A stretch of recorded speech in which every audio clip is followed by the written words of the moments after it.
Hello, good morning. Thank you very much for joining us on Inside Pages on Metro Television. My name is Aldemore. It's a pleasure coming your way. It's a beautiful Saturday morning here on Inside Pages. What we do essentially is that we look into the pages and come up with what we believe is the most topical story for the week. And I'm talking about the pages of the newspapers and then come up with what we believe is the most topical issue for the week. We invite the right guest and then we ask them the relevant questions. And that's not going to be different from what we intend to do today. Now, last weekend, we woke up to a very, very deeply troubling and distressing news about a 12-year-old who was being married off to a 63-year-old traditional priest within the Nungwa enclave, who was called a Bobu Wulomo. And so Ghanaians got a section of Ghanaians got upset, very concerned, and were very worried about the news. And so it sparked some kind of a media outrage, and that sort of compelled the authorities, the office of the Bobu Wulomo, to sort of explain. And it turns out that apparently it wasn't a marriage, so to speak, and that it was just a traditional right, customary rights. That's according to the explanation that they gave. And also turns out that the girl in question was actually not 12-year-old. She was actually 15, and that she will turn 16 in July. Nevertheless, there have been some legal brains who have called for the Bobu Wulomo to be arrested. Some have said the marriage should be dissolved. In fact, some people are not sold on the argument or the explanation that's been given by the office of the Bobu Wulomo. But for us, there's a bigger conversation we need to have, which it has to do with, it appears that there are aspects of our traditions and our culture, and for that matter, our customs that do not, comfortably align or conform to our statutes. And that's the conversation we need to have. And how do we marry, or how do we harmonize the two in ways that does not create a kind of hullabaloo that we witnessed in the course of this week? It was actually the most topical matter. And so we invited as many people as possible who we believe are more than able, or more than competent to comment on this matter. And when I come back from the break, I will be introducing my resource persons and also the WhatsApp line for those of you who have any thoughts that you intend to express on that news that broke over the weekend. We all saw it on social media, and that's where it started. I'll be right back.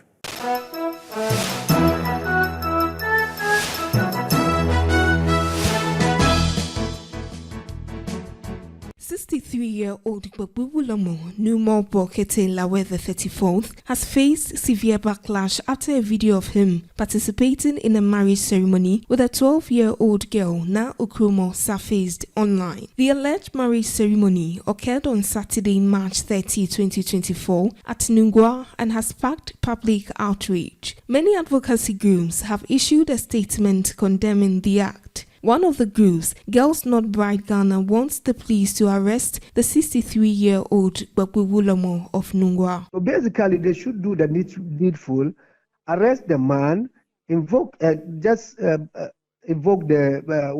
the marriage, and allow the girl to continue her education. The fact that that is a tradition, and the fact that the girl in question, is now going through trauma because her name is out there. She doesn't have any friend. She don't talk to anybody. This is so humane that we don't expect police to just provide protection. Child Rights International is not an exception. The human rights organization is calling for a swift action against the traditional authorities. Our laws are clear as to what we need to do when it comes to issues of this nature.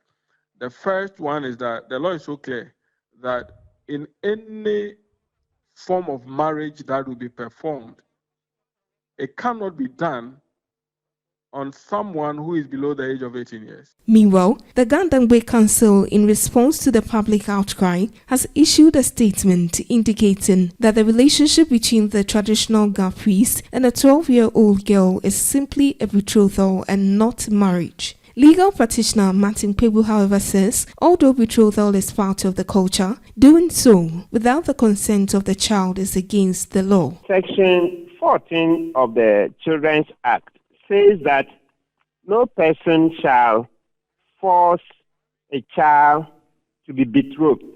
Okay?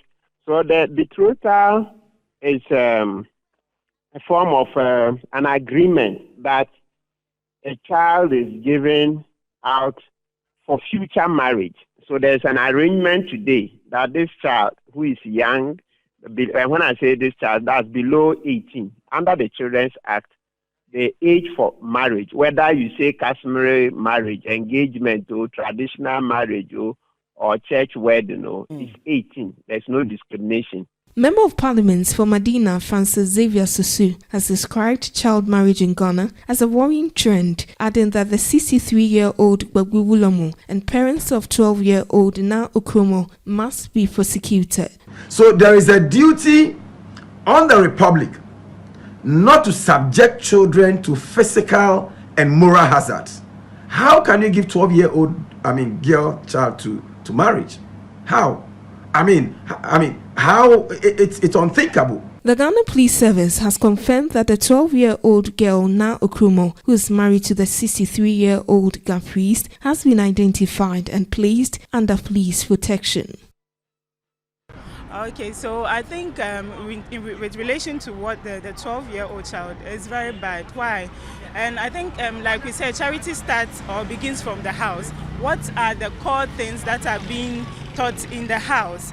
I know people are really looking for money and all that and blaming it on government, but I believe that things should really start the education should start from there. In as much as you have gone to school or you've not gone to school, there's information all around. So we plead with the parents that they should make sure that education starts from there. As little as they are, any little time they get with their kids, they should educate them on what is good and what is bad. Why should you be supporter? What does a 12-year-old child know? They know nothing. They know nothing. So I don't know, they are born scientifically, it's not even good psychologically. And here in Ghana, we don't talk about such things, having psychology on us as we grow, because as Africans, you have to be strong and tough. It is it breaks us, and this is why most of the African child or African youth or Africans are set back, because psychologically, mentally, we've been broken, and to come out of such things, it takes a lot. So that's my take on it. Teenage, onim bibia about marriage. Our papa pay mo. In fact, me I didn't hear me. It's not right because she's a child and knows nothing about marriage. I was really pained after the news reached me. This must not be tolerated in Ghana. Papa pay so be you ferry. Wow. In fact, I am Statement from the police that the young lady who is our queen is under police protection. Therefore, if the police have remarked that she is under police protection, where again do you want to find her? But we are telling the world that she is our lawyer. And if the police are saying they are taking care of her, then the police must be reminded that whatever happens to her, then traditionally we will deal with the police.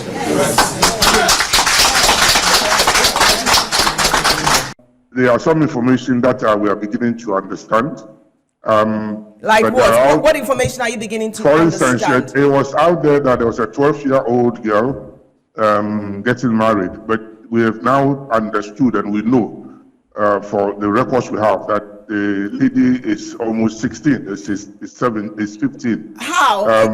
Well, that's Minister. Just a second. I mean, it's not to contest what you're saying, but the 12-year-old was not the media's giving. That's what they stated, and then they came out and said it was 13. It's from them. So, what documents have you seen to confirm that? Well, that's what we are. That's what we are looking for. We are also looking for birth certificates, school she attended, so we can coordinate the data collected. But until we met her this morning, we were told it's a 12-year-old girl. Right. And then today, when my minister for gender met the lady, she was emphatic that she's 15. Okay. And so we have now gone to the next step. What's the school? So we're asking those questions. Okay. All I'm saying is that it's an unfolding story. Okay. So the sensationalism must calm down a bit for us to get the facts.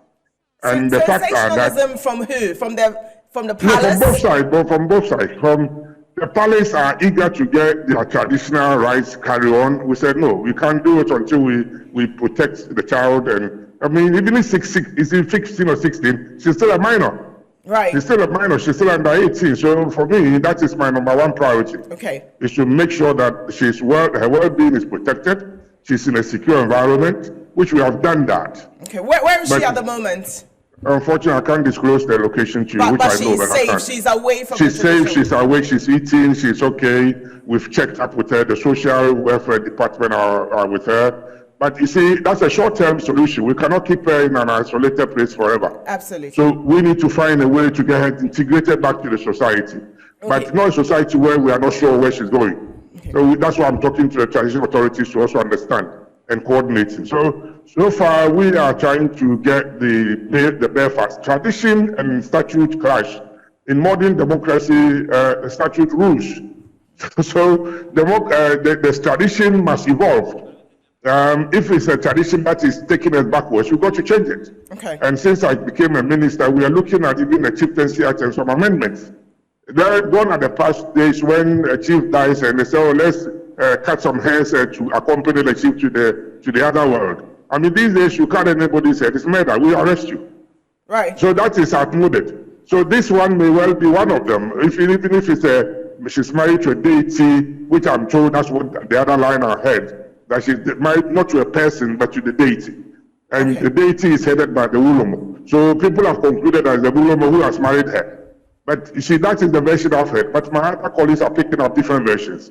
So we have agreed to meet again tomorrow, and then we will be able to unravel what we've all heard and find the fine line. What's the truth in this matter? Okay. Have you met the traditional leaders? And I'm asking this because there was a press conference where Reverend Ankra threatened police and anyone who dared to come there. So I want to know if you've engaged them on what happened when you met them and when this happened.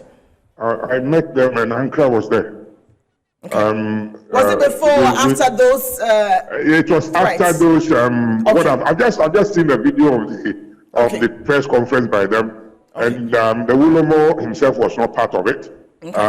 But the Ankara spoke, and I've met them. Ankara was there, and it was a sober meeting.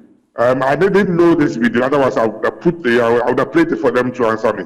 Right. But from my discussion, they understand that the state is supreme. It's a national responsibility on government to ensure that the protection of the child is our priority, and also to ensure that their tradition is reformed to modern standards. Okay. But we have to understand where they're coming from, and I'm told that this is not the first time. It's not the first. They have a name for that deity. Okay. So it's happened before. So we're asking that the investigation, as the police put out, would have to go on, and then we arrive at some conclusion somehow. Hopefully not too long, but the child must find we must find a solution for this 16 or 12-year-old, or until we get a birth certificate. We are still doubling between 12 years and 6. But I have got firm information from. All right, so the footages we just played you is just to set the tone for what promises to be a very interesting conversation. So a while ago, you heard my colleague Bridget Totu interacting with the Chieftaincy Minister, Dr. Stephen Asamoah Boateng, where he was updating the public on what has happened since news broke. Now, the 12-year-old, well, actually not 12-year-old, but the 15-year-old girl in question has actually been taken into police custody. And as you saw in that video, the chief or the traditional authorities were not happy with the attitude of the police and actually warned that if anything happened to the young lady or the girl, they would have to pay a price for it spiritually. And that we need to emphasize spiritual. They would deal with them spiritually. So that's where it is. But there have been several reactions, and there have been tons of were a series of reactions from both state and non-state actors, loads of NGOs, EduWatch, EduWatch has released a statement.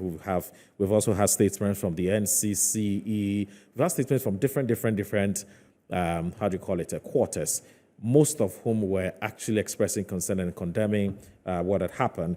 But we've also had statements from the Gadangbe Council and also the office of the Bobu Wulomo himself. Now, that statement, in the heat of the moment, was meant to set the record straight and to clarify a few things or a few misconceptions which were actually running wild. Now, one of which I'm going to read the statement. And Derek, if you have the statement, please put it up so that our viewers can also see it. Of course, if you do have it, please put it up or project it on the screen. But if you can't project it on the screen, I'd like to read it for the attention of our cherished viewers, so they have an idea of what the thinking of the Bobo Wulomo and the Nungwa traditional authorities are as far as this is concerned. Now, when I'm done with this, I'll reintroduce my resource persons, one of whom has joined us, a very indefatigable and an affable member of parliament for the Ododo constituency, who is actually a Gadangbe himself, and so understands the concepts and traditions and the values of the people, the norms of the people. And I'll be introducing him shortly. He's been with us here for some time now. But here's the thing. It says Office of the Bobo Wulomo Shiche. I hope I got the pronunciation right. Overlord of the Gadangbe States, Nungwa Traditional Area. And it says, press release by the Office of the Bobo Wulomo Shiche on the purported marriage rights on Na Akromo Tuesday, 2nd April 2024. It has become necessary that the Office of the Bobo Wulomo Shiche set the record straight on the matters arising concerning the customary and traditional rites that was performed over the weekend for the Na Okromo. And please pardon me, I'm not Ga, but I'll try. Yeah, I'll try to make sure that I'll try as much as possible to get the pronunciation correctly. The Na Okromo to assume the role of Na Yomo Ayimode, right? Na Yomo Ayimode is one of our four roles played by indigents of Nungwa of particular heritage and ancestry from time immemorial. The title Na Yomo Ayimode, which goes with the appellation Wo Dokumyo, says much about how far in time the office goes. The Bobo deity has 4 traditional and religious wives in Nungwa alone, and they are Na Ashele, Na Ohima, Na Bosiafi, and the final one is Na Yomo Aremode, and that's the one which has become a bone of contention as we speak. Now, the Bobo deity has other wives outside Nungwa. Some are accommodate in latte, etc., per traditional customary rights. And it goes on and on and on and on and on to try and set the record straight. But the reason I'm not going to read all of this is because the Honorable Member of Parliament, who's at the Gadangbe himself, will try and put this in context so that you understand what this means, because some of the pronunciations I'll struggle with. But this is where it gets interesting. Now, the Gadangbe Council also issued a statement. Now, when you read the statement of the Gadangbe Council, that is where, for some people, create a bit of a challenge or a bit of a discomfort for the traditional area and the rites which have been performed. Now, I want you to listen and listen good, and please pay attention to this. It says, addressing the issue of Bobo Wulomo's engagement to an underage girl. Now, please pay attention. The recent reportage of the Bobo Wulomo being married to a girl under the legal age of marriage has raised concerns and sparked controversy. The Gadangbe Council viewed the phenomenon as a complex issue that requires careful consideration and action, and for which reason the Council refrained from expressing opinion when the story broke, preferring to do more research and consultations on the matter, considering that the Bobo Wulomo himself is not an illiterate. At first blush, the Council, like all other well-meaning Ghanaians and social commentators, deprecated and denounced the ceremony christened a customary wedding, which is Boy Ikbayo. I hope I got that pronunciation correctly as well. Additionally, it is not difficult to infer that a significant age difference between the two parties may create an imbalance of power leading to potential abuse and exploitation. It is essential to acknowledge the legal and ethical implications of marrying a girl who is underage because, in this country, there are strict laws in place to protect minors from exploitation and abuse. By marrying a girl who is not of legal age, the traditional ruler is potentially violating these laws and putting the girl at risk of harm. Many have cited the Constitution 1992, the Criminal Offences Act and the Children's Act, all dealing with consent to have sex, to be married, defilement of female and void marriages, which are legitimate concerns, with some even calling for the police and other state actors to set in. In addition to legal and ethical concerns, there are also societal implications to consider.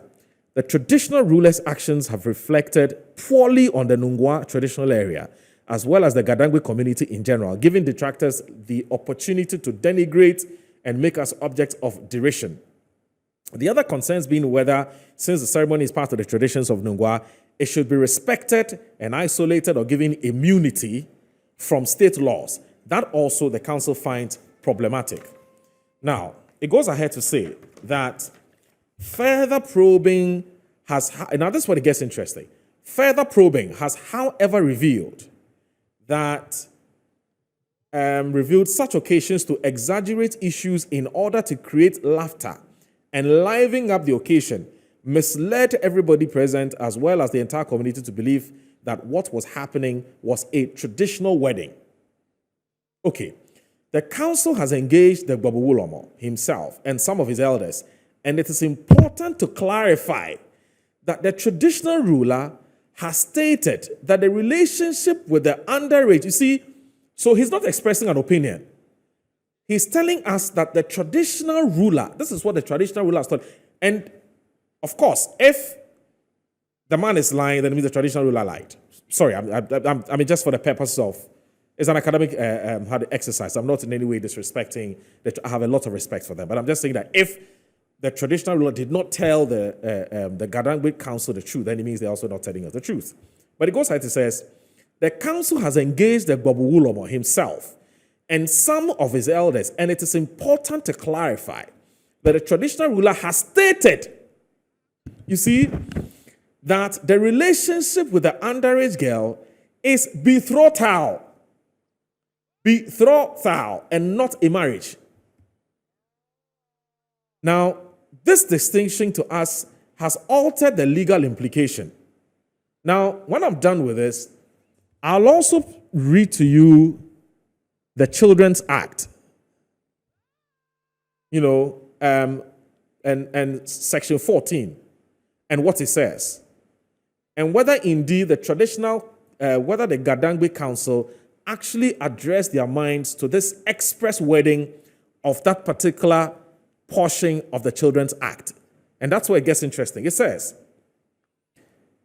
this distinction has altered the legal implication. Now, we are inclined to side with the Babawulomo, since the original reportage made the point that there was another ceremony that awaited the girl to purify and prepare her for procreation. For procreation. And the choice of these words and the impression it creates, and that's why I'm emphasizing on these words. We concede that whilst betrothal could involve an underage person, it does not grant license to the person to start having sexual relationship with such a child, thereby jeopardizing her education and even endangering a difficult childbirth since her organs are not properly developed.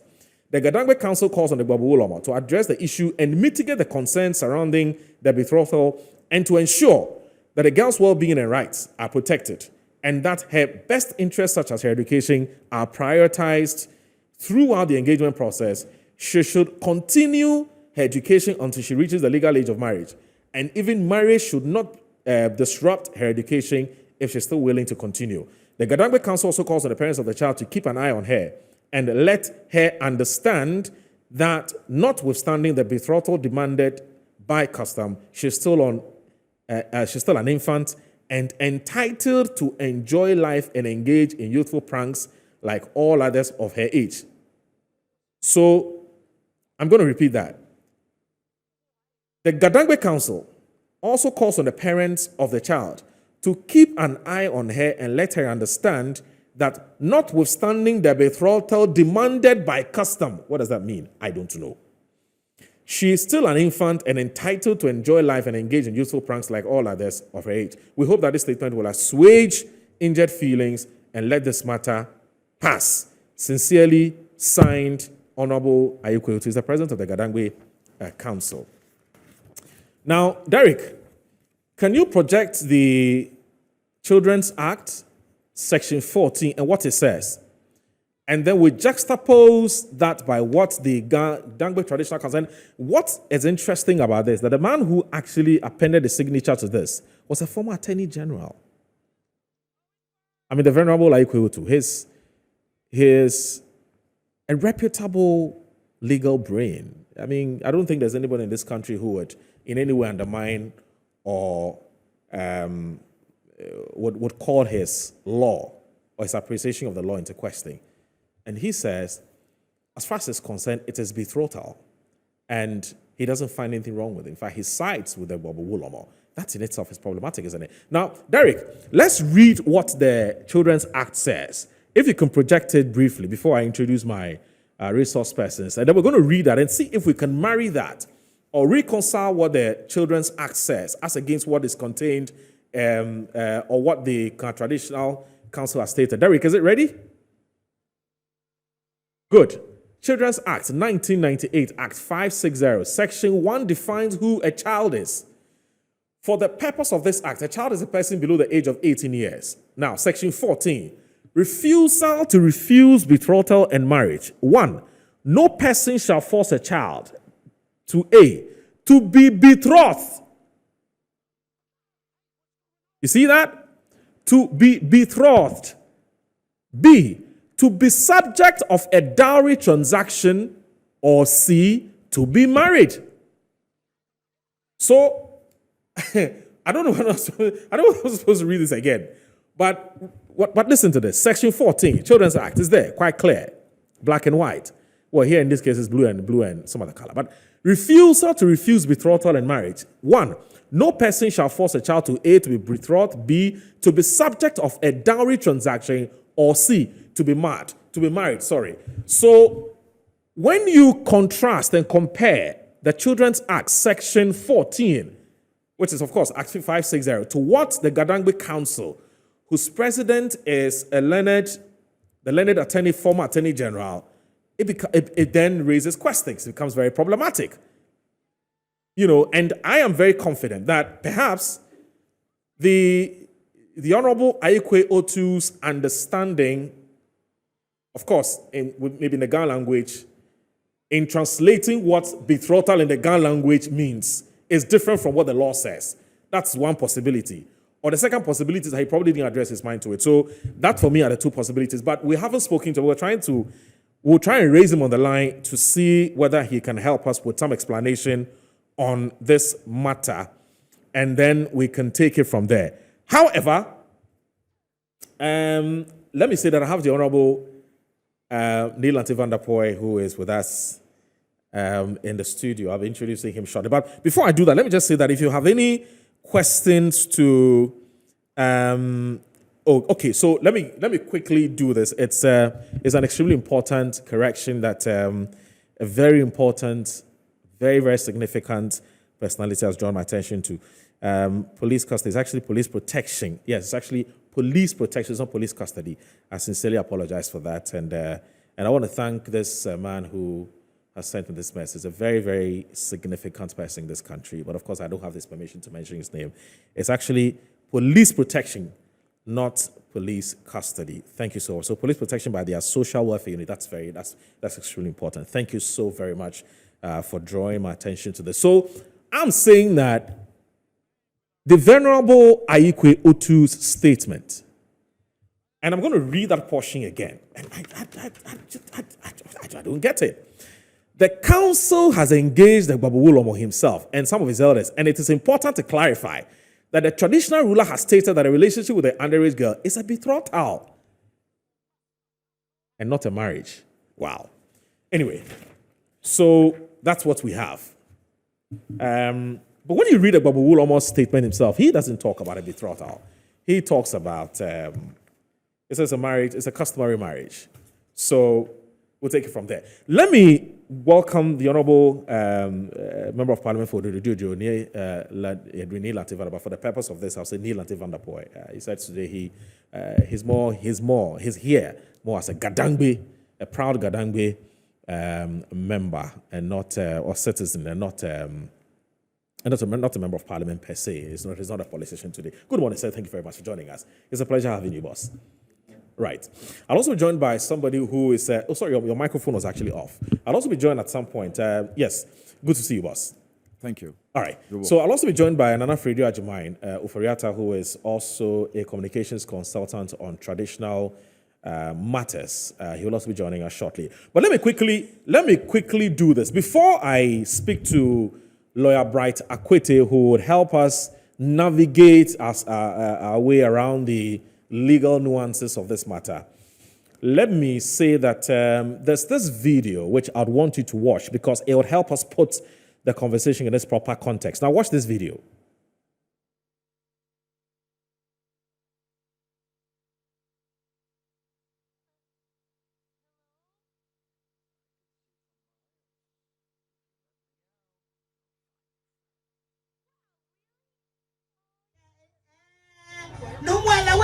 Romance. No one will play romance. No man will can no one will play romance. And no one when you are a wonderful instrument for enjoyment. And no one's an enjoy, no one yet believe a year cassie. Jano Bagake. What Bonu Basha, 1 year down, would you? And 1 year of Castle Bridge, like a few Kusumi. 1 year was Schnapp. 1 year was red label. 1 year was green label. 1 year was brown label. 1 year was yellow label. Which I can see a face about the beer. A label ye. They may show me a beer. 1 fair bear Makusu. And I 1 year war flotto. Ni telemai me poor ni wakaba. Jano Bekake. I have 1 leake away to a man's heart through his stomach. Kotono wuhia meshia. Tano ho ni ohale. Neye katope e ma bo weni kaka ha bo shishini. Yes, I know that one it. Yeah. Can do it all. E ma bo weni, e ma bo shishini. I don't need you nakai. Thank you. Ene wa ni wo fe play makusu yo wa ye wo kukwai wo ye kaje ewulu no. Tabashi kegba ni ekanuba wo mi. Ni ba nu kukwai ni machine onaka atop play mano. Noni maybe never chabiane. Fair go better kukwa go fair go. Bana feni aka honi ani etake ni bandu no kofio. Numbo yeah. Numbo ba nuni akbene. One year da sote go maybe. You are coming here. Nele waje ba wa fefe. Blema you ata. Kan numbo baby shekula. Koba honi bomode no potiti light wango no chose go hanumbo baby no poshindo then they can hanumbo then they can hanumbo then they can shami ko shami o hanumbo gbena numbo na chabana ka ni na ho ne je ni bibioni mache he kakaye nyawani ka nyashishi ni fe onye ha otia da numbo jega eche enibiana agbene gbekeka ya wo aka your friend you are sako here jima sano here jima sano ke spices awo body ene wo here was spray papai wo here wo nibi papai ni gbekeka wo see through it nimi chomi aka oba shio wo koko pretenie alo numu banake ngako mfaka nja heko kaka no kaka ni the phone on ke no e coming ke agbe no fiano e coming ke wano le na kanoni ene wo fe agbe na to ene wo te abasi na du no wo kutu eno ni wo fe one e ka fe nye hi sha e ga ke mebi no ko chichi olololo kati ato Ramo, Kajagan and the fair Ramo na to Sejo na habwe money lenu Arabo Sejo ne lenu Arabo Sejo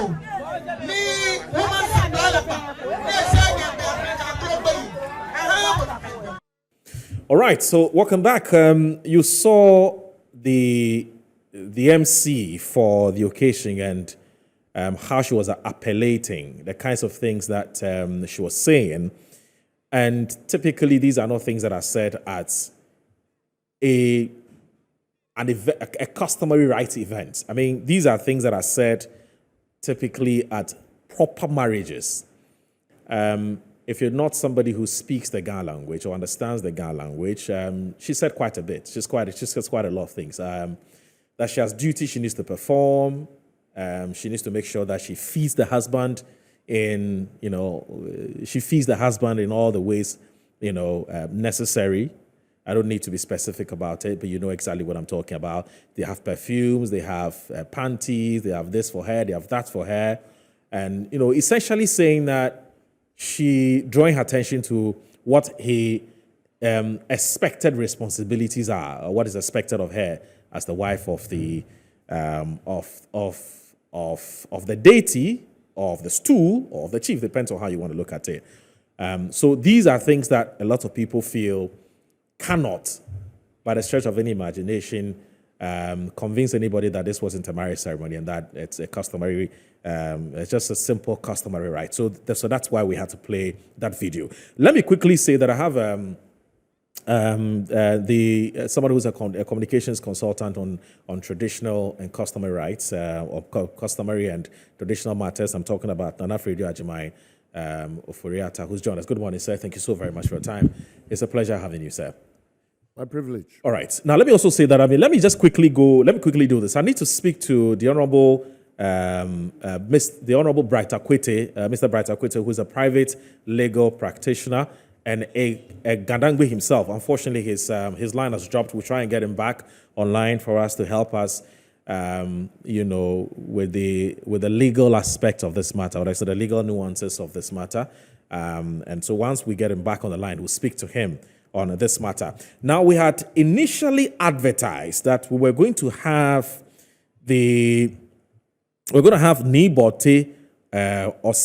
Osakono, who's the deputy admin office of the Gwabewulomo Shiche. Unfortunately, he's unable to make it. Now, he sends a message. Okay, let me quickly do this. Ni, good morning. Thank you very much for accepting to talk to us on Inside Pages, sir. Good morning. And I hope you're doing very well, sir. I'm doing well. All right. Now, before you walk us through what your thoughts are on the legal implications of what has happened, but generally, from where you sit, how do you think we got here? I mean, I'm told this was something that is been done from time to time, several centuries ago, but for the first time, it has become a matter for public discussion. There's a media outrage, there's a public outrage. How, in your view, did we get here? Well, if there's an infringement of the law, we'll get there. If there's an infringement of the law, because as a young man growing up in Accra, I didn't hear about such a case until now. So I can contribute, but to a limit. That is where somebody is, what's the English word to use, of an age for marriage, and he's given to somebody who can marry him, or who can marry her. That should be something legal. If it's below the marriage age, then questions will arise. And I believe the young girl is below the marriage age. That's why the questions are arising. So we can talk about this only as far as the law is concerned. How did we get here? We got here because something is being done in violation of the law. Whoever you are, you cannot marry an age. You cannot marry a young girl of underage. You cannot. Whoever the girl is betrothed, you cannot marry. This is my point as a beginning. Mr. Brasak, we're told by the Nungwa traditional, in fact, by the office of the Bobu Wolomo, that this is not marriage. This is just it's a symbolic, or call it a perfunctory marriage rights. It really has no legal effect. So we don't have anything to worry about.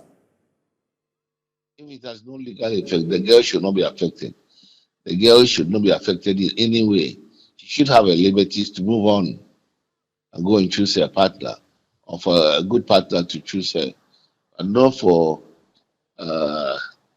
any relationship to be courted about fetish, or about any other human being. So again, back to the statement that I made earlier, that she's not married, and so she's free when she gets to the legally accepted marriage age to decide on who she wants to marry and live a very normal life. It's just what happened. What has happened according to the traditional authorities? It's just simply symbolic. She's not legally married to anybody. If it's symbolic, so let it remain. Don't let it come out to see my face as if the Ulobo is not going to arrest, is not going to have a wife. The wife is this. No. The woman should have a wife. If that wife is above 16, he can marry her, but not below 16. So he says he's not married to her. She's married to the deity. She's married to the stool. She's supposed to be the fourth wife of the stool. In fact, there's a first one. There's a first wife, a customary wife, who's about 90-something years. There's a second one who's about 80-something years. There's a third one who's, I'm told, is in her 30s or so. I stand to be corrected. She is the youngest. She's a virgin. She's been given to the stool. And in fact, the first three are duly married. They have their husbands. They're living their normal lives, And so, what are we worried about? What's our problem? Our problem is that the girl is underage, and at the age of marriage. It shouldn't go to anybody.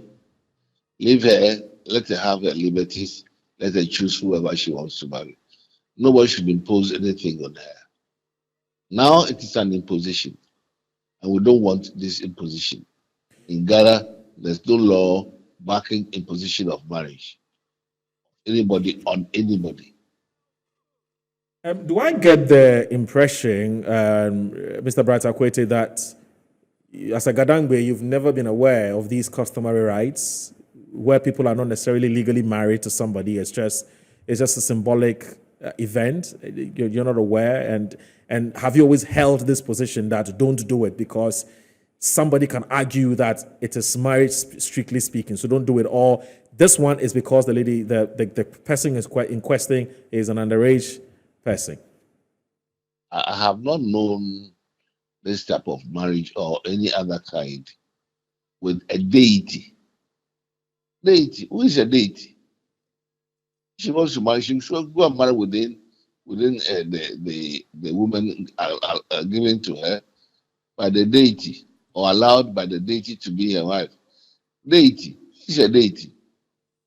I've not known of deities getting married in the Gadagba area. This is new to me. I see. So you think that the law must take its course? Is that what you're suggesting? I think that we're living in a country of human beings. Human beings are governed by law, and the activities are regulated by law. Let us go to the law and deal with the law. The deity is a human being. What is he? Let him show his face and say he's called deity, and then we'll know what to do. Are you suggesting as a Gadangbe that you don't believe in this whole, you don't believe in stools, that there's a deity, there's a stool, there's a shrine? You don't believe in that? I am a Gadangbe, but I am a Christian. I don't believe in those things. I see. I come from Sakumawe. Sakumawe in the Gadangbe area, Sakumawe. But I have not been tutored about deities getting married to human beings. I have not. Okay. And I'm not supporting it. I don't support it.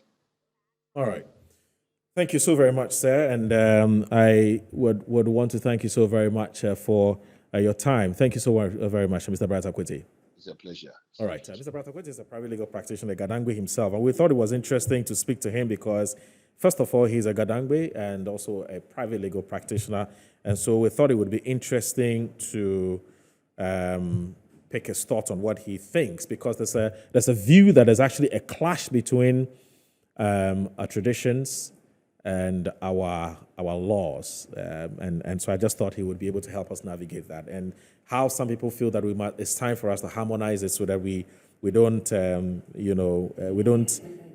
we don't face these challenges. I want to say a happy birthday to the phenomenal CEO who inspires us every day. May your birthday be the start of a wonderful year. Siam African Consortium, that's the CEO, and she is actually celebrating her birthday. She's called Mrs. Adelaide Siao E Japon. Mrs. Adelaide Siao E Japon, the wife of the Venerable Dr. Siao E Japon himself of Jospon Group of Companies. That's his wife. She's celebrating her birthday today. Mrs. Adelaide Siao E Japon, happy birthday to the phenomenal CEO who inspires us every single day. May your birthday be the start of a wonderful year ahead. And so I want to say hip, hip, hip, hip, hip, hip, hip, hooray. So let me come back in-house and read this. Now, I said that I earlier advertised that I was going to be joined by Ne Bote, who works with the office of the Bobo Wolomo. But he sends a message and says, following the government's press release on the ongoing misconception regarding the Na Yomo Ayemode's rights, which is the Wadukon, right? Wadukon rights. I don't know that. Okay. It says, the office of the Wawulomo Shichen, in consultation with some Gandangwe traditional office holders, will be releasing a statement on the subject. Due to this, the office has decided to suspend all media interactions and discussions on the matter till the release of the statement. And this has been signed by Reverend Dr. J.C. Ankra, Administrator, also Office of the Bobo Wulomo Shichen. So that's why the man is not here. He had agreed. He was more than happy to come and explain and educate the public on what has happened, but he's unable to do that because there's a caveat. There's actually a directive that they should not engage in any public discussions on this matter. So, Honorable, I spoke to you, when was it? I think must have been on Wednesday or so, and you gave a very good explanation as to why this had happened. And as far as you are concerned, there was nothing really untoward. Maybe the event was a little overhyped, and that's why we're where we are. Has that position changed? Well, thank you very much, Moro, and let me say good morning to you and to my very good brother, my tenant, Nana Furiata. Oh, he's your tenant? Yeah, on Gunland. I get that. I get that. No, with you, my great-grandmother specifically gave you a place to stay. You understand? Right. In Adraka. Right. Yes, and that has become your house. Right. So then you're right. But Moro there doesn't live here. Right. Also, Moro there, he's not. Let me say he's not a legal tenant. You are that's even worse. I prefer yours. If mine is anything to go by, then yours is better. Please go ahead. Yes, I just wanted to know whether Moro, what is there anything more you want to say? Has your position changed? No, my position has not changed. Okay, Moro, you're fortified in your position. Yes, Moro, I am a Ghanaian. Yes, I'm a Christian. Yes, but I also say that I am a Gandangbe, a proud Gandangbe. Okay. And I'm one person who will always stand for my culture and tradition. Right. I will always talk about Ghanaian culture and tradition because I know the role that Ghanaian culture and tradition can play in our development and our progress as a people. Right. I'm totally appalled when Western culture is seen as superior to our national cultures. Right. And wherever there is an issue pertaining to anything related to our culture and our tradition, I will try and bring out the little knowledge I have. Because by the grace of Almighty God, I've traveled far and wide, and wherever I've gone, I've tried to learn something about the culture of the people I stay with.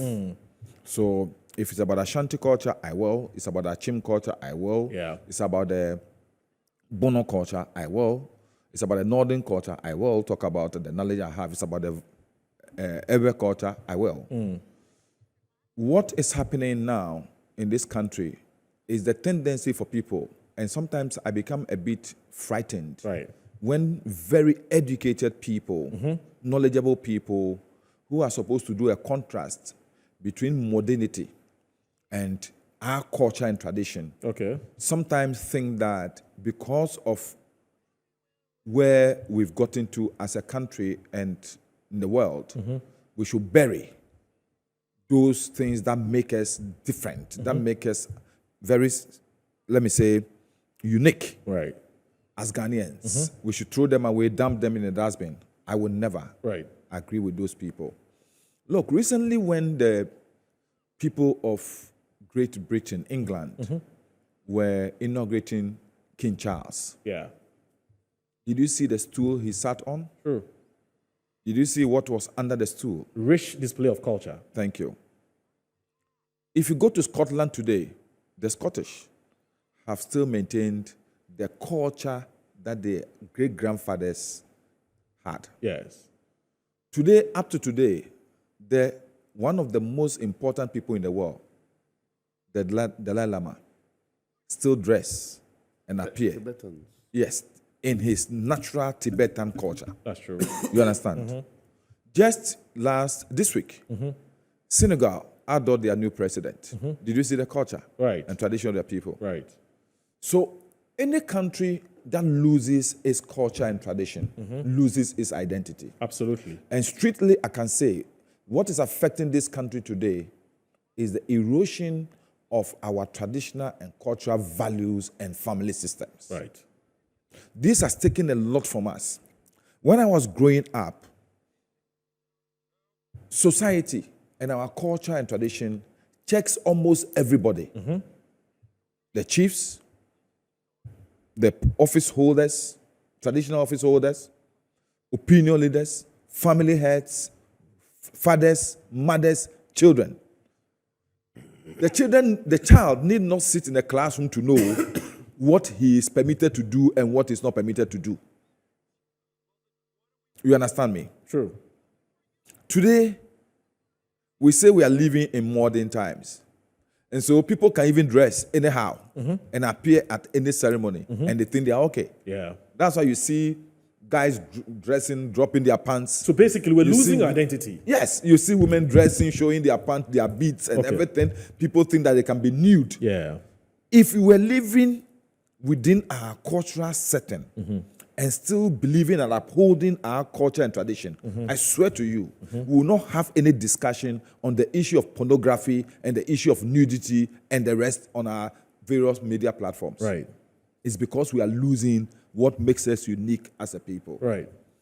Look, our culture and traditions are systems to check us in order not to get ourselves enslaved by the cultures of other countries and other identities.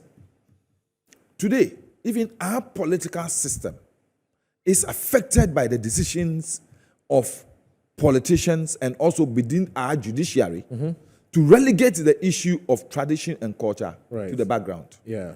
To the extent that somebody can go to court and say that if I'm invited by a chief, I have the right to go or not to go because it's an infringement of my fundamental human rights. Right. Where did you get that fundamental human rights from for the first place? Because you got it from being a Ghanaian first. And those fundamental human rights are also enshrined and embedded in our culture and tradition. Right. Look, I grew up in a community where there was a common law that nobody chews sugarcane. In public. Yeah. Do you know why there was that law? That customary law. Yeah.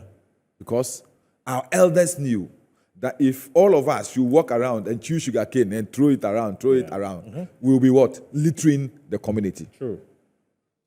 They know that if sugarcane, you drop a sugarcane peel, what it does is that it attracts flies.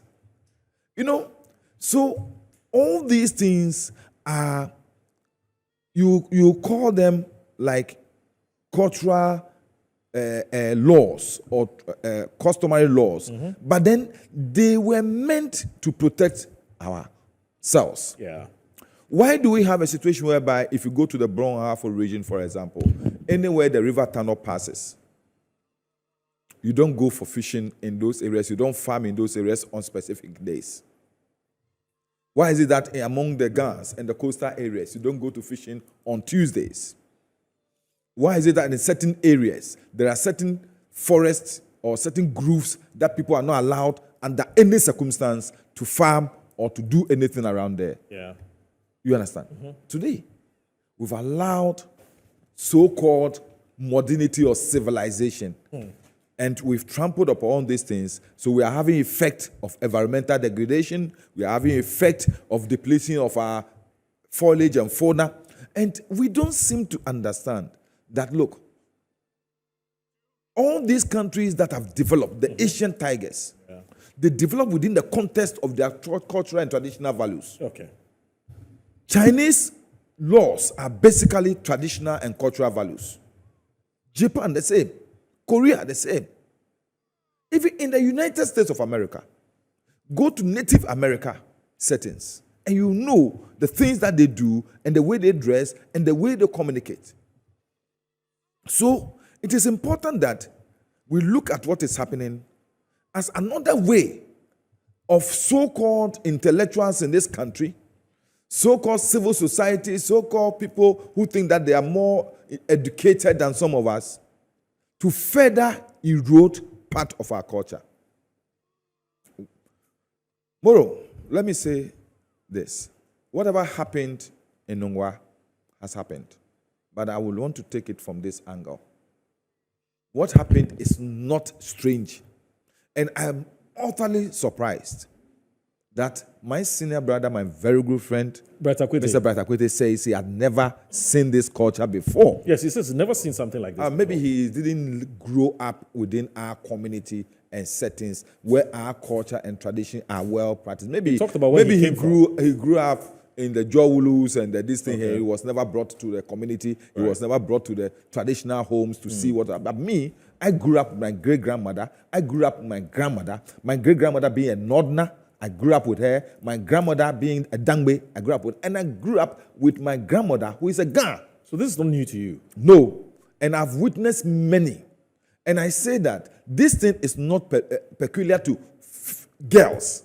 It's also done for boys. So why is it that when it's about boys, people don't talk about it? Yes. As I'm talking to you, I said, in my community, in my constituency, I have more than 7 boys who are between the ages of 6 and 14 who have been set apart to serve shrines.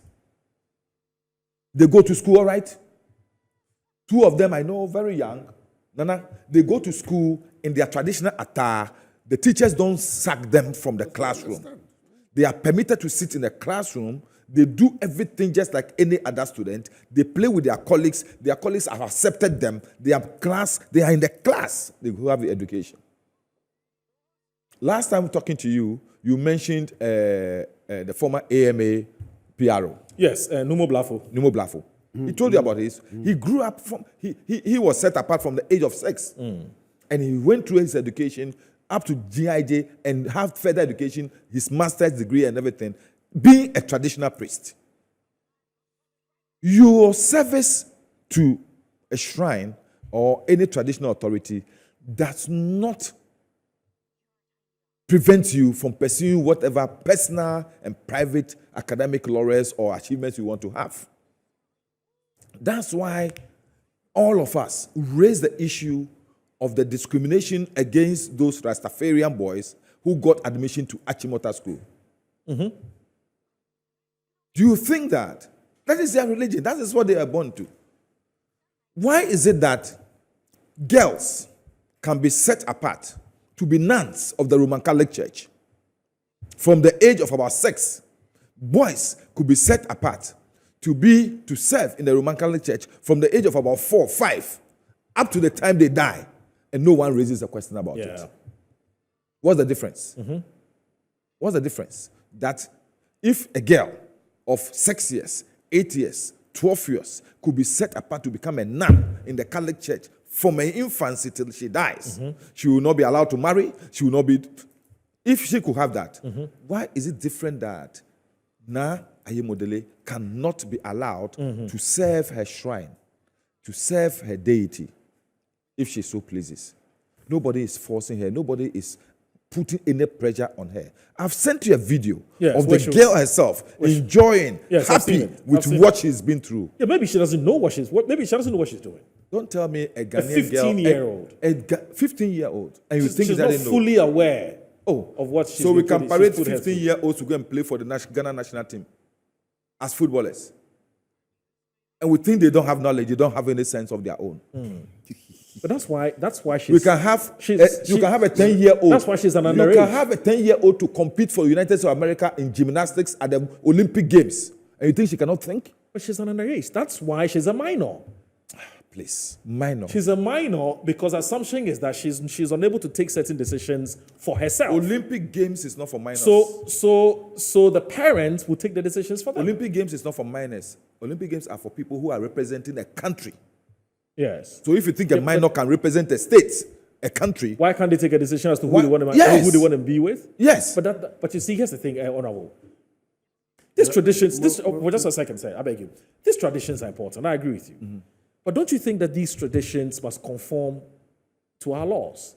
Our laws cannot. Our laws embrace and welcome our customs and traditions, and that's why, for instance, we have. What does the Constitution say? No, but in fact, I just showed it on the screen just a while ago. Yes. But before Derek, please put it up, put it back on the screen for me to read it again. But here's the thing. Our laws actually embrace and welcome these traditions. And that's why our laws actually recognize traditional marriage. We have Mohammedan, we have ordinance. So it tells you that our laws don't have a problem with these traditions, traditional and customary rights. The challenge, however, is that it must be done within a certain legal framework. But what is wrong with what was done? What the lawyers have a challenge with, and I'm going to read that to you again. Now, Nana, check what the Children's Act says. 1998, Act 50. In fact, this is Section 14.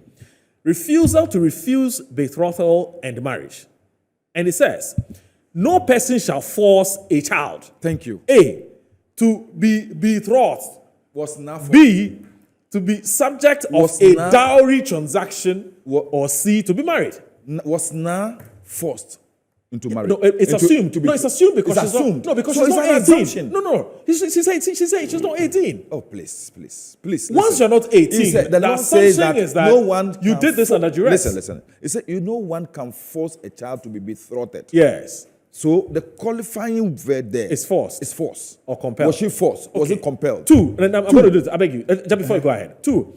The minimum age of marriage of whatever kind shall be 18 years. Whatever kind shall be 18 years. Mm-hmm. Section 15. Penalty for contravention. This marriage. Yes. No minimum age of marriage of whatever kind. Yes. Now, is betrothal a form of marriage? You're giving somebody to somebody. That's you're betrothing the person to the person. Mm-hmm. Now, when you listen to what the MC said, are you looking at what the MC said? Well, or you are looking at what the ceremony was? She was part of the event. She was part of the event. No. And it says penalty for contravention. Any person who contravenes a provision of this subpart commits an offense and is liable on summary of conviction to a fine not exceeding 5 million cedis or to a term of imprisonment exceeding 1 year or you see, both. I want us to have this in a context. Yes. This is a unique event. Okay. This is about a unique person. Traditionally, the Bobu Shrine is entitled to these people who are set apart to serve the shrine. Mm-hmm. So in that context, what is termed within our traditional case is that they are married to the shrine, not married to the Bobu Wulomo. They are married to the shrine. There are people. But it says marriage of any form, whether it's a shrine, whether it's a deity, whether it's a stool, marriage of any form could be marriage. But at least the operational word here is marriage. So what you are telling me, here is that Nana sitting here has a stool. Yes. As part of in our custom, I don't know whether it persists within our Chim custom. There are people who are called Senheyo. Yes. You understand? They serve the stool. Yes. Women. Yes. Sometimes it's in the family line. It's also hereditary or it's also by lineage. Your family line could be people whose duty, entire duty in their life is to serve.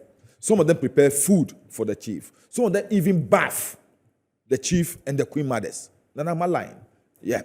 It is part of the traditional duties and responsibility of certain families. Yeah. For example, so you could go to a clan and you have different families. This particular family, they inherit the stool. Yeah. This particular family, there are people who serve the chief. This particular family, there are people who are the treasury holders of the chief. But how are they socially contracted to do that? It's not through that. It's not an act of marriage. That's what the challenge is. That is the part you people don't know. Okay. That's the part people like you and all those who are making commentary about this who do not know, because they have not read into our traditional these things, customs and tradition very well. Right. There are people who throughout their life, by account of the family they come from, are specifically meant to perform a certain role within a traditional circle. Okay. And they don't. But within that, you are not compelled.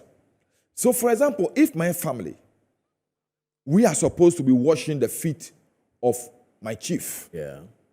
It may not be me, Lante. It could be my brother, Lante, Lankai, Lankwe, or any other person. You understand? Just as if we are supposed to inherit the stool, it could be me or my brother, Lante, or it could not be me or somebody else who could be the chief. Mm.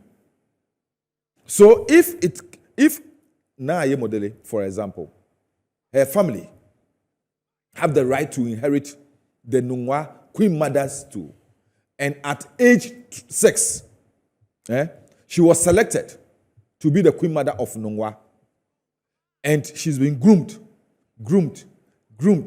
and assisting with performing the right for her to assume the role as the Queen Mother of Nungwa. Okay. What offense will have the people of Nungwa committed? I get it. Let me bring in another video now. I think he's been sitting here for a while, and to be fair to him, not only that, and itchy, yes, very, very, very eager and keen to submit on the matter, or to express his thoughts on this matter, because it's an extremely important issue for all of us. Now, I mean, you are neck deep in traditional matters, and I want to just get your preliminary comments on this. So, what are your thoughts? I mean, generally, even before you get to specifics, do you think that this conversation is probably not even important in the first place? I think that it's important because it's an opportunity to learn. Right. And that's the primary thing. Ghanaians need to change our ways about ourselves. We need to become open-minded. I can go to Ni's house and he'll walk me easily to the Wolomo or the clan leader of his family, knowing that I will do what is right by them. I will not disrespect them because he knows me personally. And why should that mean something? It's because I must have decided in my mind that when I'm in his territory, if I properly pay regard to who they are, then they will also be able to treat me well. True. You cannot go to China and speak Chi and start pounding fufu. China is even too far. Go to America or someplace. You can't do that. Right. In America, Ghanaian parents have been arrested for latching their children on their back, right, and sweeping their homes. And then you know what happens? Yeah. Then the Americans now come back, develop a strap and put the child inside it. And that one is legal. Are we thinking? And that's what we're going through now. Yeah. We're belittling ourselves. We're too eager to destroy each other. My first reactions to all of this was, one, why are we so eager to abuse the Ga people? That's what we're doing. We're disrespecting them. When your first reaction is they're doing the wrong thing, you're disrespecting them. In fact, they themselves have actually said it. That's the first problem. The question they ask is it because this is because we're gas, and that this wouldn't have happened elsewhere? Yeah, the man said it. Yeah. And I'll be very, very honest with you. If we were picking 5 ethnic groups in Ghana who have tried very hard to sustain who they are, Gaza are in there. You can't take them out. They're in there. When he mentioned Numo Blafo. Blafo. Yeah, he's been walking barefoot. I mean, all these years. You cannot take the guards out of it. So what was this eagerness to disrespect them? Because why, you've come to live in Accra, you've got some of your space, you put up a building. So it gives you a right to disrespect them? Yeah. I don't understand that. The second thing is, why do you want to disrespect the individuals involved? I've heard people going at the old man. Yeah. In fact, they're calling for his what arrest. is wrong with people? Yeah. This is not a personal matter. He is an institution. He is not an individual. If he were an individual, he'd be going around with his personal name. He has a regnal name. If people don't understand regnal names are names given when you ascend a throne, a stool, a skin. So he's not himself anymore. Yeah. He's a representative of the people. So when you go at him, you're insulting the people. Yeah. The young girl, the young woman, when you go at her, you're insulting the people. I had a big problem when the police said they're taking custody of her. Huge problem. Huge problem. Then my next issue was, have they spoken to the parents of this young woman or young girl? They don't have a problem with this. They're more than happy to give their child when out. you've spoken to them, yes, then you'll appreciate. I'll tell you something. There's a very high-ranking Christian leader in this country. I had a discussion with him. We were talking in general terms about culture. I've been wanting to hold a forum for culture and religion in Ghana. I've been wanting, so I was talking to him about maybe one day we can do that. And he said to me, what if I was born in Saudi Arabia? Would I be who I am today? What if I was born in Saudi Arabia? So you take that same context and go to the Ghana people. If me, Nana Fredia, I was born in Nilante's house and grew up there, I would come out more Ghana than Achim. True. If you come to Chebi, there are people in Azongo who were born in Chebi, know Chebi history, more than me who's a royal from there. Does that make them small within the context of Achim because they are not Achims? In fact, they'll tell me that they are more Achim than I am. And for all intents and purposes, they are not very wrong. So we need to be very contextual. Nilante made a statement about himself. He said, I am a Ghana and I'm a Christian. This thing, that's where the fight is, between being Christian and being Ghana. Being Ghana. And you know, one of the things I identified in our ways is that we have so not clearly defined what is religion within us, within our culture, that it's not easy for people to differentiate between the two. True. Of being, or between religions, so to speak, of being a traditionalist, as we've chosen to call our religion, being Christian or being Muslim or Hindu or whatever. Whatever, yeah. People, because we haven't documented our ways, or a friend of mine, Keke Usu, uses the word coded, because we haven't coded our ways in our religious doings, it's not as easy. There's just about no quote in the Bible that doesn't find an equal statement or adage in any Ghanaian culture.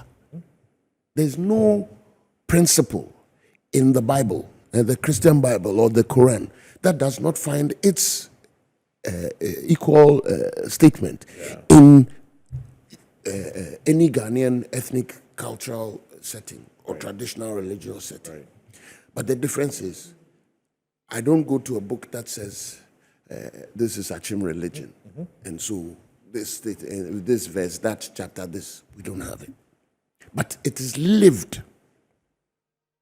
And so for me, when I put all of these things together, I find us very hypocritical. Constitution, laws, we must remember. I call our problems when you refer to all our Western cultural things, I call it 1844. When we ceded our laws to Europeans. Yeah. The Ghana chiefs were not part of it. Neither were the Achims. But as a collective Ghana, we've been affected by it. I mean, that's where our wars began. Yes. And you know what it means? Yeah. I walk into Moro's house. I go into Moro's room and I tell Moro where to sleep. Will you allow that? No. But why did we? Yeah. That's what 1844 was. And therefore today, look at us. Somebody's way of life is better than ours. Because we seeded ourselves away. And we have not taken time to look back, figure out who we are, and come back. We don't have to do the exact same old things. But we must not think that what we have and what we had was inferior. It is our being today. Look, people are being, as far as I'm concerned, people are being, they should go 2 generations, 3 generations back into their own history and see whether their grandmothers were 21 before they married. They should go into their histories as recently as 3, 4 generations ago and see how many of their grandmothers, their grand-aunts were 21 before they got married. They should go into that same history. Neil Ante said something very profound about the ignorance or the shutting out of males in all of this. They should go back and see whether their great-grandfather or great-grandmother or grand-uncle didn't get married at 16. They should go and find out. Where were the laws then? Which laws?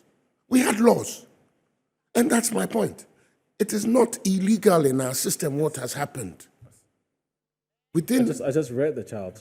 You are reading the English law. I just told you about 1844. I just told you, Neil Ante and I have together raised the matter of our being influenced by Western culture. Yes. I'm saying those laws that you just read are based on Western culture. Yes. But before they came to be. And by the way, the fact that I'm saying they are based on Western culture doesn't mean I don't accept them. Yes. I live by them. Right. Because I believe that we need those things. I believe that a 12-year-old child is not mature enough to marry. Well, in this case, it's 15, actually. No, I'm not even talking about, you see, and that's the thing. We get so caught up on the individual, we lose the big picture of fixing the system for all of us. Yes, so a minor. Tomorrow. So basically a minor. God forbid, please knock on wood with me. I could be dead tomorrow. But what legacy do I leave for my children to appreciate that when they go to their Uncle Neil Ante's house, they must respect everything he does? And in turn, he will embrace them. How do we leave that? And so we shouldn't be talking about an individual. That's why I condemned the attack on the Nibo and yes, it was wrong. If we're going to make progress as a people, these discussions should be talked about holistically. So my next and final thing, you asked me about my general view. Is so, and I expect that you back me on this. Decades ago, they did studies in Jamestown and other such places and came up with the thing about teenage pregnancy and the cultural and customary links to it. What has anybody done about it?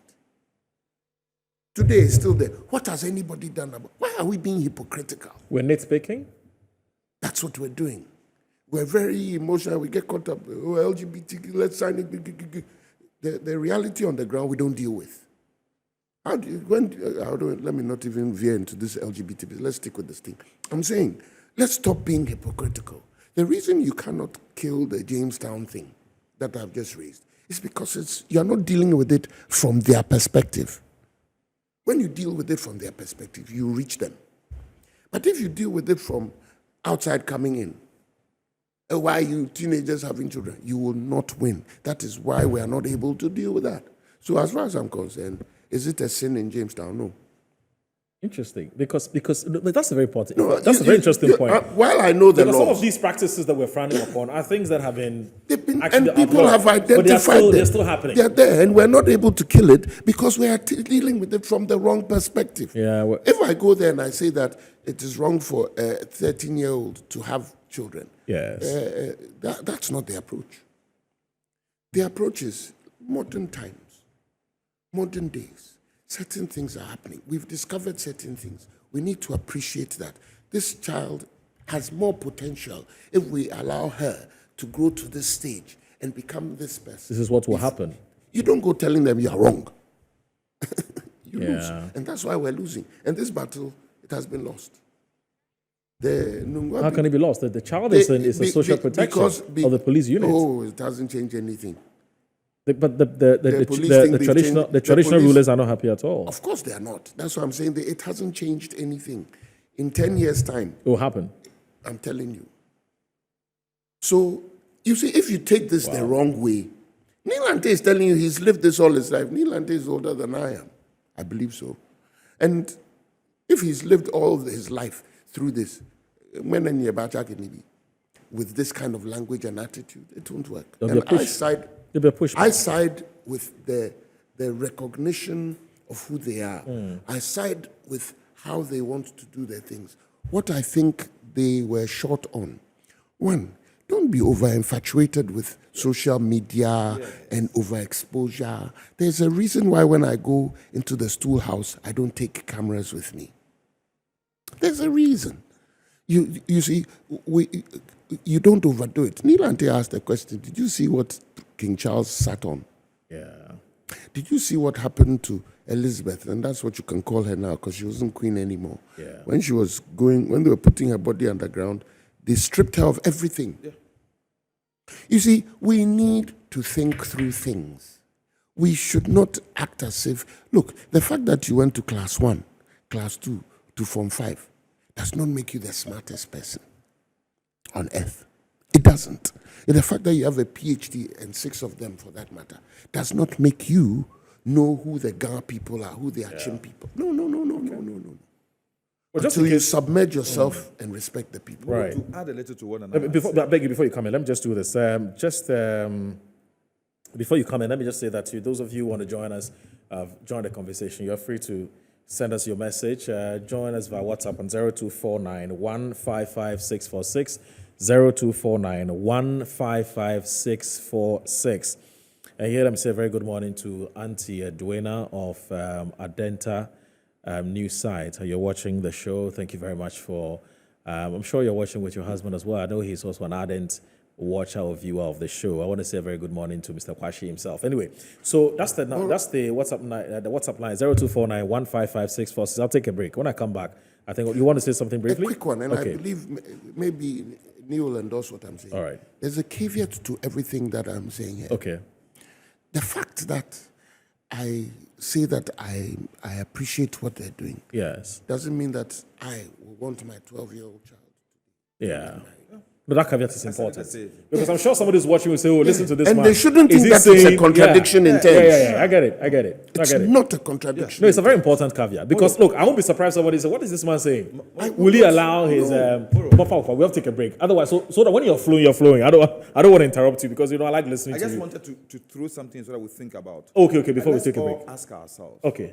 From where Nana left off. Yes. Why is it that the incidence of teenage pregnancy is on the rise? It's on the rise now. Yes. Why is it that the incidence of AIDS and the rest are on the rise? But we've lost it. Let's think about it. I like that. It's what we call rhetorical questioning. Anyway, so we'll take a break. When we come back, the conversation continues. This is Inside Pages on Metro Television. We're having a conversation about that eventful program that happened somewhere in Ungwa where a 15-year-old child was married off to a deity. And initially, the report was that she was married to a 63-year-old, and it got a lot of people angry and upset about what had happened. And there was all kinds of things that happened. But the reactions have been unimaginable. They've been incredible. And we're trying to understand. Of course, we're using that as a case study to try and broaden the conversation about whether we have something wrong with our culture or we've just lost it. And if we've lost it, what do we need to get it back? And and also whether there are other aspects of our culture that we can fine tune. So that's, for us, will be the next leg of our conversation. Or we just leave things the way they are, even though things are, the world itself is evolving. We'll be right back.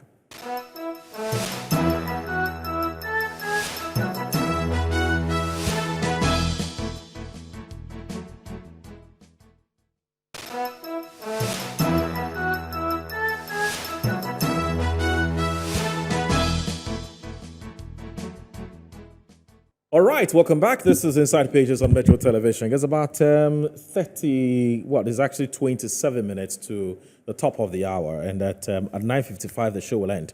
I have been having a conversation about what appears to be a clash between the law and our traditions and customs following that incident that happened in Ungwa, where a 15-year-old minor, a 15-year-old child was married off to a deity. And that has triggered all kinds of reactions, and some of which I have here. Amnesty International, NCCE, we've had the likes of Girls Not Brides Ghana, EduWatch, Occupy Ghana. There's quite a number of people who are calling for all sorts of things as far as this is concerned. And Derek, you want us to read some of these statements, it's important, so that we'll put some of these things in context, because not all of them agree if we're going to go by what they're saying. I agree with what my resource persons are saying, because whilst we're off air, one of the things I asked my resource persons was, what do we do with the law? Because the law is there and it's quite clear, it's unambiguous that if you're not of a certain age, no marriage of any sort, no betrothal of any sort. Otherwise, you'll be seen to be violating or breaching the law. So what do we do with it? And it appears that we may have to have a rethink about what has happened. One of the things I would like to want us to have a rethink about, and I'll ask my resource person, what we must begin to have a rethink about how we go about practicing some of these customs and traditions based on what we've just seen happen in Nungwa, or we just leave things the way they are and just allow the people to live their lives. That's what they've been doing anyway. So why do you want to change it? So that will be another layer of the discussion when I ask my two traditionalists about this matter. Now, let me start. Derek, if you have the Amnesty International one, can we project it on screen? Otherwise, I'll read it from here. It's just 2 pages. Good. Amnesty International says, we call upon the Ghana Police Service to diligently pursue their investigations and ensure that those... No, this is not the beginning. The beginning, it's about being deeply concerned about recent... yes, Derek, please go back to the beginning of the Amnesty International statement. Yes. Well, the thing about Amnesty International, they also pick and choose. So let me read. Let me just do this quickly. Let me just read, and I'm sure it will feed into your submissions going forward. Now it says press statement: Amnesty International Ghana condemns the marriage of 12-year-olds. So they got it wrong here. It's not 12, but we can grant them that because we're all caught up in that frenzy. 12-year-old girl to Bobo Wolomo, and it says Amnesty International Ghana is deeply concerned by recent media detailing the purported marriage between a 12-year-old girl and a 63-year-old individual identified as Numo Bokete Lawe, known as the Bobo Wolomo of the Dungwa traditional area in Accra. The traditional marriage. Where did the 12 come from the first? I've been wondering. Anyway, the traditional marriage ceremony reportedly occurred. Why are you even reading the first place? No, our viewers want to know what people think. Where whole Amnesty International do not do their fact-checking well, that's to unfortunate. Get the correct issue to be before they issue this I'll get a statement. reaction. You see, this is why this is important. You see, it's good for you. So, the traditional marriage ceremony reportedly occurred on Saturday, March 30, 2024 in Nungwa. We commend the proactive measures taken by the Ghana Police Service, and we'll talk about that. The Ministry of Gender, Children and Social Protection, the Ministry of Chieftaincy and Religious Affairs to provide protection to the girl and her mother, who are currently under police safeguarding, as mentioned in their press statement issued on Sunday, April 1, 2024. We urge the Inspector General of Police, the Ghana Police Service, to conduct a comprehensive investigations into the matter to hold accountable all individuals who sanctioned, endorsed, or participated in this act, which violates the fundamental rights of the girl. Such actions must serve as a deterrent to anyone who might consider similar actions in the future. Amnesty International unequivocally condemns all forms of child marriage, a practice expressly prohibited under Chapter 5 of the 1992 Constitution of Ghana and further defined by the Children's Act 1998. So we'll get there. Act 500, according to the Section 14 of the child is defined as an individual under the age of 18, and Section 14, 1C, explicitly prohibits forcing a child into marriage. We call upon the Ghana Police Service to diligently pursue this investigation and ensure that those responsible face the full rigors of the law as stipulated in Section 15 of the Children's Act, a penalty of 500 cedis and a term of imprisonment not exceeding 1 year, a penalty that we believe government needs to review as soon as possible. We implore all government and civil society organizations dedicated to safeguarding the rights of children. So yes, we call on the Ghana Police Service to diligently here. We implore all government and civil society organizations dedicated to safeguarding the rights of children, particularly young girls, to join us in advocating the eradication of child marriage in Ghana.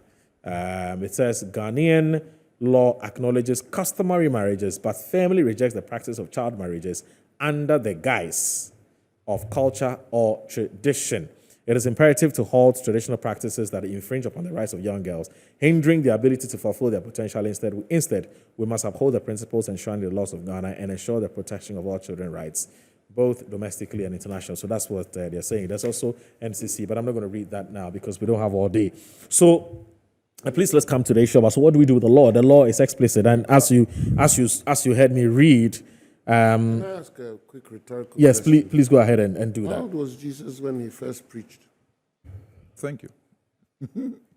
It's a rhetorical question.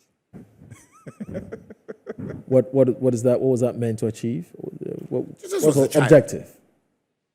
Today, our laws say child employment is illegal. Yes. Yeah, so what do we say? Yeah, because we have laws now, don't we? There's Was a legal framework. Was that not a law at the time? Okay. Today, I've seen girls Yes. and boys Yes. entering the university campuses at the age of 16. Yeah. True. Are we saying those people cannot think for themselves? Is that what we are saying? Yeah. That people who cannot think for themselves are entering university. So there's something problematic about the age limit, the age threshold. No, and I'm saying this for a reason. When you say when somebody is 16, the person can consent to sex. There's nothing wrong with it, but she cannot marry at age 16. She can only get married when she's 18. But we have laws too that say 16 is also acceptable for marriage when the parent consents. It's here in Ghana. Okay, that's fine. So let's go with 16. But the point, that's a very important point I make, and it is because of what Honorable has said. That why do we have a problem with the age 16? When people today are universities at age 16, yes. Are we saying they can't think for themselves? They can't decide for themselves? And I'm trying to say that let's not nitpick and deal with age per se alone. Yeah. Let's look at the big picture. The reason a 16-year-old gets to go to university is because they showed their potential. Yes, academically. Do you now hinder them with age? You see, everything has its context. So the fact that they can go to university, does that mean that I'd allow my 16-year-old who's in the university to get married? Get married? Everything is contextual. But that's fine. So but, we but need the to basis, be very careful. But the basis, We cannot lump things. Sorry we're focusing on this, but I think it's central to what we're talking about. It is. But you see, if the basis for not allowing her to go ahead to marry at age 16 is because you think she can't think or decide for herself, that is what Honorable Neil Antivan is interrogating. Look, let's take a second look at it again. If a 16-year-old boy or girl can play football, if a 15, 16-year-old boy or girl can enroll in the university and actually even choose the courses, in some cases in consultation with their parents, why are we saying that all of a sudden they can't think and make choices about who they want to be with? There are 16-year-olds who aren't married. Yes. But have lost their parents and take care of their siblings. Valid point. Very fair point. And nobody helps them. So question is, how did we arrive at this? Anyway, streets. but that's another conversation for another day. But I think they are valid There are questions. certain things that are happening, and I was very, very unhappy with this thing from Amnesty International. Amnesty International. What do you find wrong with it? For example, when I was Deputy Minister for Trade, yes, I had to battle seriously at the international organizations, at the World Trade Organization, and other places. Yes. Because they were saying they were going to blacklist Ghana over our cocoa, over our fish, because we are employing child labor. That's true. Moro, sitting here, assuming my father has a cocoa farm, you understand? My father gave birth to me when he was 60. And my father doesn't tutor me. You understand? In the way and manner to work in the cocoa farm and maintain the cocoa farm. When my father dies, what will happen to me? That's true. That's a good question.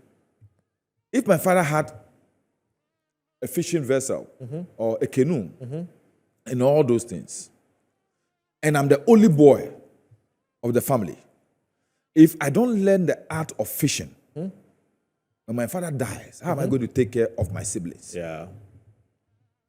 You understand? Yeah. So I'm left with no choice. We need to look at ourselves, our cultural background, our traditional values, and see how do we, within our own setting, cultural setting, family systems, evolve the sort of systems that inure to our own development and progress, and not allow these international organizations to tell us what were the inputs of the National House or the inputs of our chiefs into the crafting or the framing of these laws? What were their inputs? Well, I cannot say. Nana is yeah, because you see, Nana will be able to say. I can't. No, because now we're back to square one and we're asking the basic fundamental questions. I asked a question before we went on a break. Even some of us. I said, look, this lady, at her age, 16. Yes. In fact, there's a video yesterday. Her video was trending. Physical appearance. She was jumping. If she was have you seen set the video? apart from 6 years. Yes. I sent you the picture when she was 6. Yes, when the first rite was done for her. Was performed for her. If she was not set apart from that time,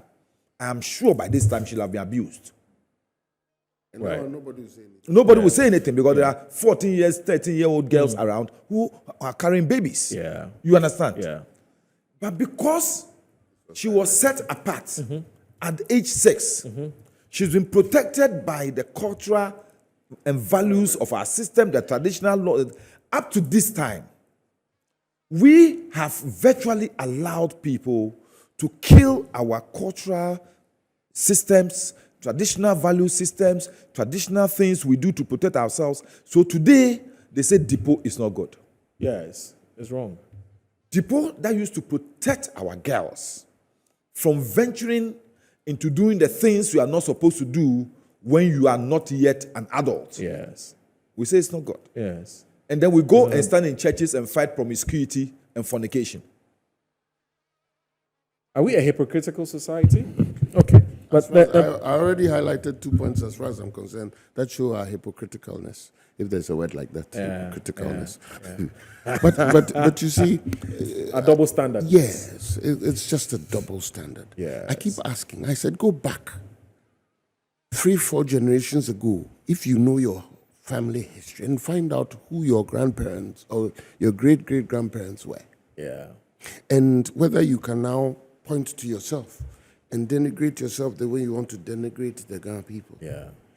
So we need to be very careful. But moving forward. Yeah, moving forward. Good. That's what's coming. Moving forward, Nana. And I don't know whether you're going to capture this in your final submission, but I want to know whether from everything that has happened, do we need to have a conversation about a rethink of the way we practice our culture, or we should allow the status quo ante to remain? However, we may have to come back to our laws again and do something and review it in ways that conform with how our people want to live. So which is which? In modern Ghana. Yes. In Ghana as we see it. Nana, can I rudely interrupt?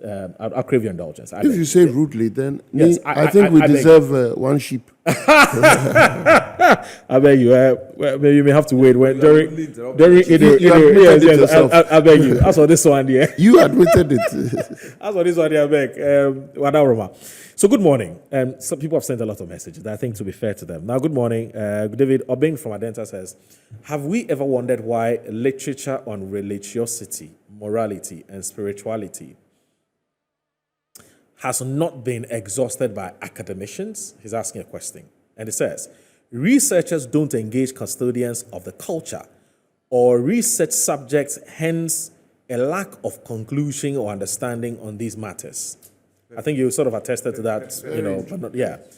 Ni, kindly tell the Ghans to rather educate citizens on the cultures, not on this subject matter. So he says, look at the bigger picture. You've also said the same thing. I agree. I say my Ghans should have been the richest people owning Accra. However, erosion of culture is what has brought all of these. Yes. Nanayao, sense that. I think it's a very, very important point is raised. I agree with you. Yeah. In fact, you said that, but not in so many words. And this one here says, good morning. I find it intriguing why every well-meaning Ghanaian is complaining about traditional customs whilst issues of President Akufo-Addo's ascension to LGBT is still in limbo. Awilo Atito Lawrence, GPRT, Yuho. Okay. Mo, let me tell you for a fact that some of these marriages end up in real marriage or it ends up with sex. You have any evidence? It's good. Anyway, the government should understand that Ghanaians have every right to complain about this one is talking about, so he says he wants to talk about hiking petrol. Good morning. Mr. Atta and my great Odododio constituency MP, Honorable Ne Lante. Who's Mr. Atta? I don't know who Mr. Atta is. Please, it's great. This has been, okay, I'm not sure what you're trying to tell us, so I'll skip it. Mo, let me tell you for a fact that some of these marriages, okay, after that's Nyamite Samuel. He was one who was, but I think he had to resend it with his name attached to it. It do say from Ofuase Kokobing says the panelists are all defending what has happened. Why do you fear to face what is right? It is wrong to support the action of the deity. Politicians should abstain commenting on this. Well, I know he has politicians. Then nobody's talking politics here. These are all traditional people. You see, we tend to think people do politics 24/7. It's not true. And they don't do anything else. It's not. Yeah, they don't do anything else. It's not true. These are people I've known personally for many years. They can talk about other things. They're not. So politics for them is not. It's not their primary. What I call the main or their mainstay or something. I don't know how to put it. But here's the thing. Now, this one here says that your panelists have failed to address the substantive issue, but only talking about respect for our culture. What's the substantive issue? Culture and tradition, for the Ghana tradition. I want to understand if the Ghans are living in isolation or they're also being governed by the laws of this country. Can a minor make an independent decision if they're saying that she's married to a deity but not a 63-year-old? The question is this child old enough to decide for herself? Is it not a child abuse? Tony from Kokomilimle. We respect everybody's opinion, so don't worry. Good morning, dearies. My name is Nyamiche, from Kumasi. When we were in school, we learned that most parents were highly responsible for the choices their wards made in marriage. Once a young lady menstruates, it is known because a cloth of linen used as pad was seen hanging on dry line. Parents will go through marriage discussions with the child. Some out of poverty gave their children to well-off men. It says well-off men, some of them being kings. Some also were forced to marry older people because they got pregnant as teenagers and to come out of the embarrassing situation of pregnant, but no husband. They just accept to be with an older person like that.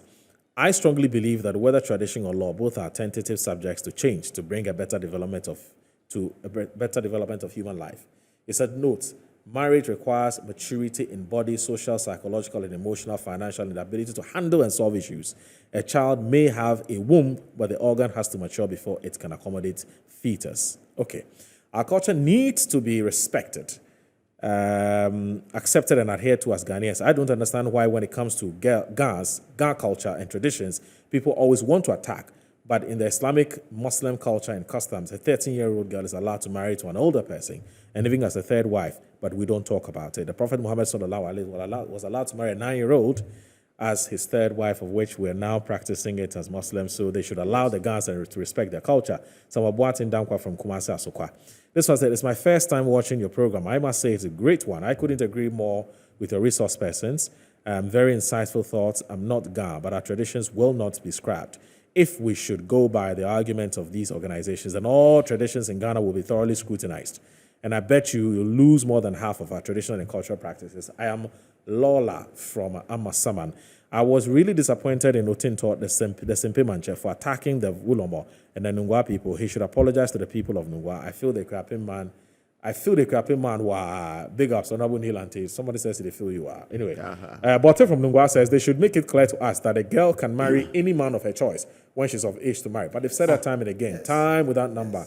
In fact, there are other 3 wives.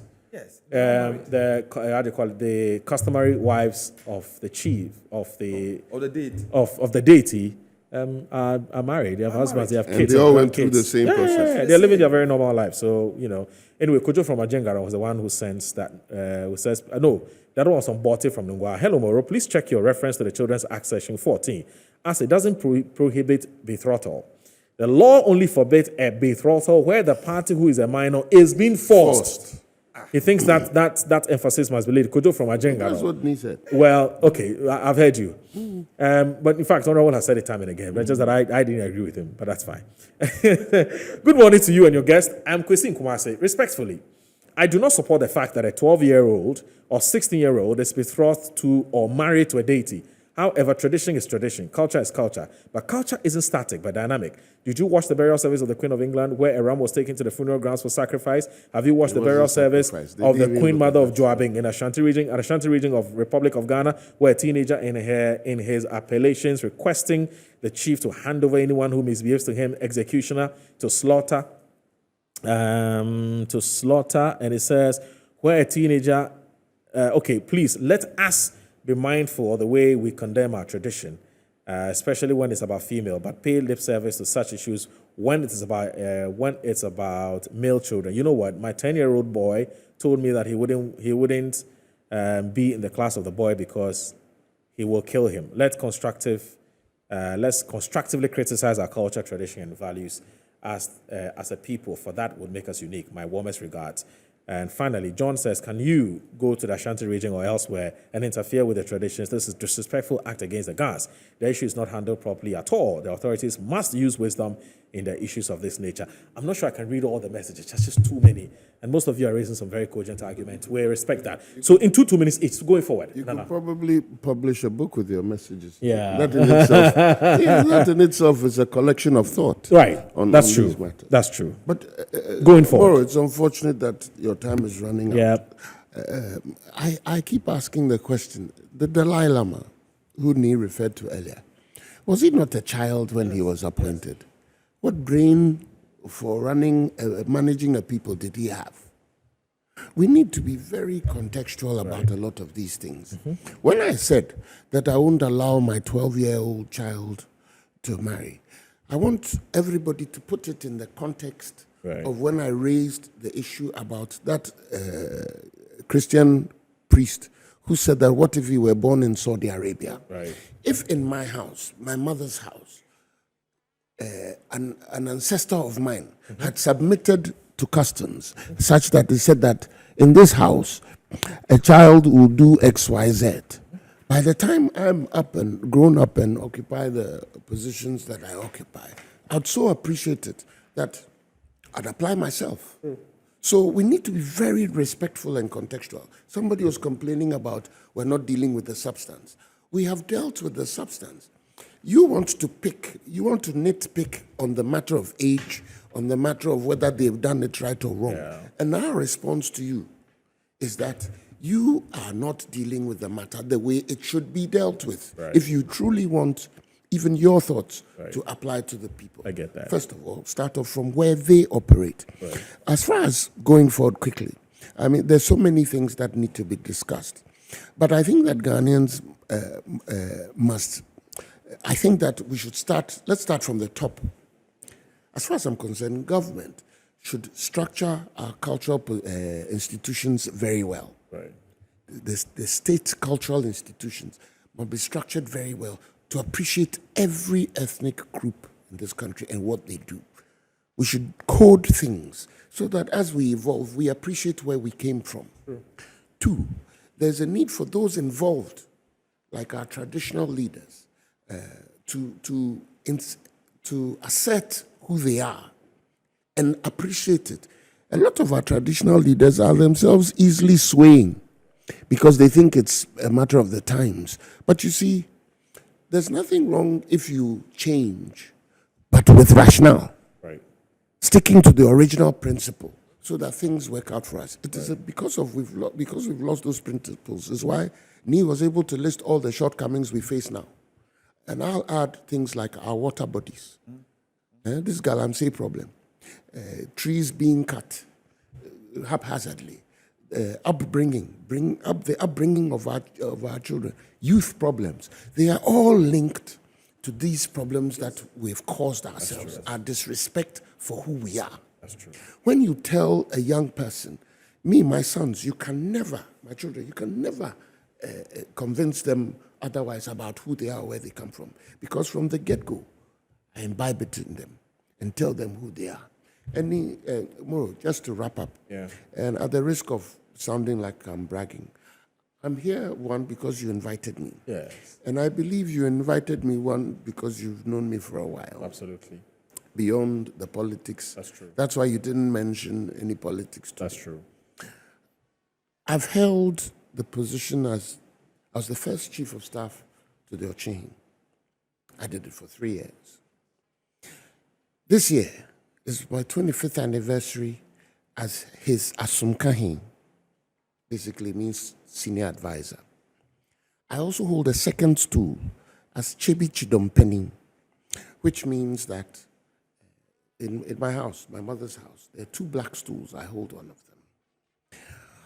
I've had the privilege of being close to Dr. Blankson when he was government chair. Is it Dr. Joe Blankson? Yes. Yes. When he was government chair. Yes, I had the government chair. privilege of sitting at his feet at that time. Yeah. I have known a whole lot of Nana Addo Dankwa of Kwapem. I learned from them. Okay. So I don't sit here trying to do politics. I get that. Yes. I think I it's want a fair people. point. No, It's extremely your important. people. No, it's extremely important. Yeah. It's about who we are, and I'm proud. Yeah. I'm proud of knowing the Ga people. Yeah. I'm proud of being a Chim. Right. I'm proud of respecting your Solid point. Boss. Moro, I will say this. I'm very happy. You're proud of them as well. I'm very happy who I am. Yeah. I'm a true Ghanaian. I'm a Ghanaian. I told you from the beginning, you know already. Absolutely. That my great-grandmother is from the north. Yeah. So I respect Dagbon culture. I respect the Gonja culture because her father was Gonja. Dangoba and the mother was Gonja. Okay, interesting. And she brought me up because when my mother gave birth to me, her mother had also delivered their last born. Oh, okay. And my mother 3 months had to go to work. Wow. So she couldn't have left me with my grandmother. Yeah. So gave me to her grandmother. Oh, okay. And she brought me up. Okay. So I got a basic training in maybe in Islam. Right. Then I went to live with my mother and my grandmother. Yeah. So what I say is that culture defines who I am. True. Because I grew up within a cultural setting. Yeah. I was told the things you cannot do, the things you are permitted to do, right? The lengths you can go. But the failure of society over the period, like Nana said, to educate ourselves, our children, and our... As one of the texters has said. In the line of our culture, it's missing. Now, formal education is giving much more priority. It's taking over, yeah. Over our cultural education. And it's affecting us. We are losing our identity. We are losing who we are. Secondly, Nana said something, and Nana, I'm grateful that you respect that, what they have done. Immediately that right was done for Naya Modele. She's not just an ordinary girl. Yeah. She's become a queen mother. Yes. And so for the police and social welfare to just go and pick her like somebody. It's an attack. It's an attack on our culture and tradition. And I detest it, and it's wrong. Very wrong. They owe us an apology. Completely. Okay. This thing happened. Many people have really denigrated the Ghanaian people. Very bad. And I am very offended about it. Look, yesterday I saw a tweet of somebody who has been invited by the Nungwa Traditional Council to come before them and explain why he used unprinted words against them. And do you know what he tweeted? I laugh something. I laugh enter somewhere. Yes, you saw it. That's typically how those statements are made. Yeah. And then when they that's very cheeky. Very rude. Look, very disrespectful. And I want to tell him, if he thinks that where he comes from, there is people respect culture and tradition. Yeah. He should not appear before the traditional council. Okay. And he will see whether he will live in Accra. Okay. If in his place where he comes from, Odike has been banished for showing disrespect to tradition, then he should know that we can also banish him from Accra. This is where we end today's program. I think it's been very enlightening and very fruitful, very, very educative as well, very riveting, and also very, very thought-provoking. I hope you enjoyed it. In fact, most of the texters will attest to the same. And so we're happy that we've had this conversation. It looks like Ghanaians like kind of conversations like that. I think they're tired of the MPP NDC thing. I can tell from most of the messages. Because even the quality of the messages has changed drastically. I mean, all the time. I agree with you. So on this note, let me wish a happy birthday to Mrs. Adelaide Siao Ejepon, the wife of the group CEO of Just One Group of Companies. That's Dr. Siao Ejepon. As the Chief Executive Officer. Yes. So, Madam. There might be lunch. You mean you're available? Mommy, we wish you happy birthday. Right. And let me also say happy birthday to my very good friend and brother, Mark Boyanan. Yesterday was his birthday. Okay. Yeah, the Don. Okay. Okay, happy birthday to you again, to you too. The Dawn. Nana has refused to say something I yeah. didn't talk about. No, I was going to read. You talk about. I was going to read some appellations. Intention to do a national discussion on our culture and all this. Yes, I heard about it. I would be too much interested in that. Oh, great. You know, there's a program Yes, yeah, that we are here. Yeah, absolutely. Culture Chat is a program that we it's a brainchild. National Theatre. Oh, nice. Okay. And through that is why we want to do that. So let's Fantastic. talk. Great. Let's talk. So I want to say a big thanks to Nana Fredo Ajimayan Oferiata. Thank you very much. Also, the Honorable Member of Parliament, so Dodo, but not here as a Member of Parliament. He's here as a Gadangbe, and a proud one indeed. I also want to say big thanks. Numo, Lante Vanderpool, isn't it? All right. And also, Mr. Bright Akwete, thanks for joining us. We couldn't Kofi Kapito couldn't join. I'm sure he's still asleep. And also, Nibote of the office of the Gawulomo. Thank you. You couldn't join us, but I'm sure subsequently we'll hear from you. Have a wonderful weekend. Bye-bye.